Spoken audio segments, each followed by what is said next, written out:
A very good morning to you and welcome to the Morning Outlook Report. I'm Rachel Jones reporting live from Kalkine TV Sydney studios.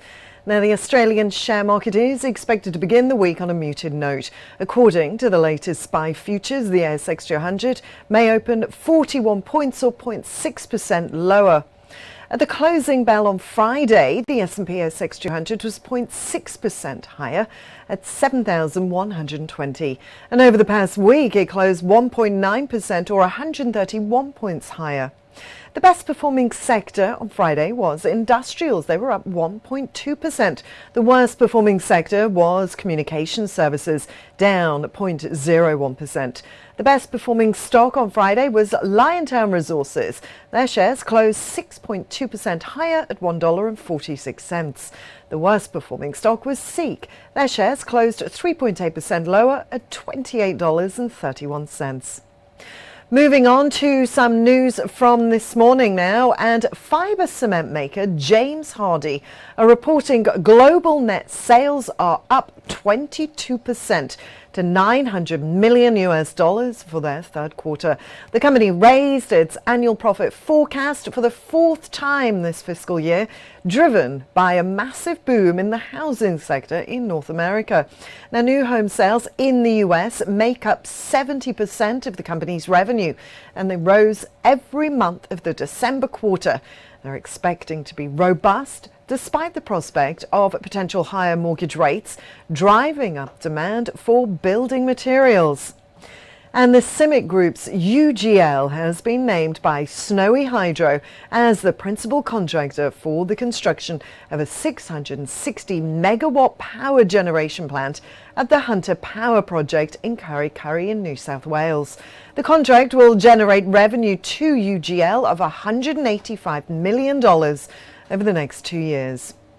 And the board of Magellan Financial Group has reported that now, after a period of intense pressure and also focus on both his professional and personal life, Hamish Douglass, Magellan's chairman and chief investment officer, has requested a period of medical leave to prioritise his health.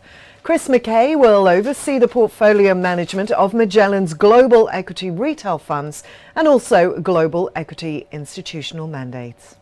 Well, now it's time for a very short break, but stay tuned for more news set to affect your trading day.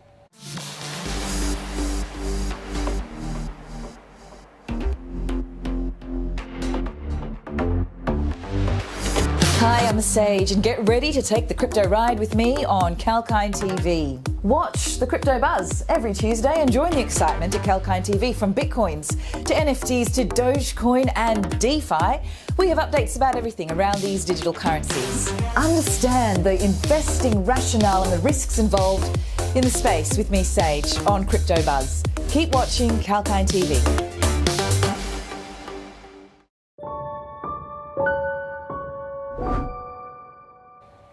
And welcome back to the Morning Outlook Report. Let's look to America now, and on Wall Street, the Dow Jones fell 0.05%. The S&P 500 closed up 0.5% and the Nasdaq stormed 1.6% higher. Now, investors took cues from the upbeat labour data and also Amazon.com Inc.'s strong fourth quarter results. US non-farm payrolls increased by 467,000 in January, and that does suggest an improvement in the labour market. Labour Department's latest report on Friday also showed that the US economy added 709,000 more jobs in November and December. Now looking to Europe, and the Stoxx 50 fell 1.3%. The FTSE declined 0.2%. CAC dipped 0.8% and the DAX ended 1.8% lower. Gold futures surged 0.21% to $1,807 an ounce. The silver futures increased by 0.42% to $22.46 an ounce, while copper futures jumped 0.66%. Brent oil futures increased by 2.11% to $93.03 a barrel. WTI crude futures were up by 2.05% to $92.12. Well, that's all for our Morning Outlook Report here on Kalkine TV. Have a great day trading and stay tuned for more market updates and economic news live throughout the day. This is Rachel signing off for now.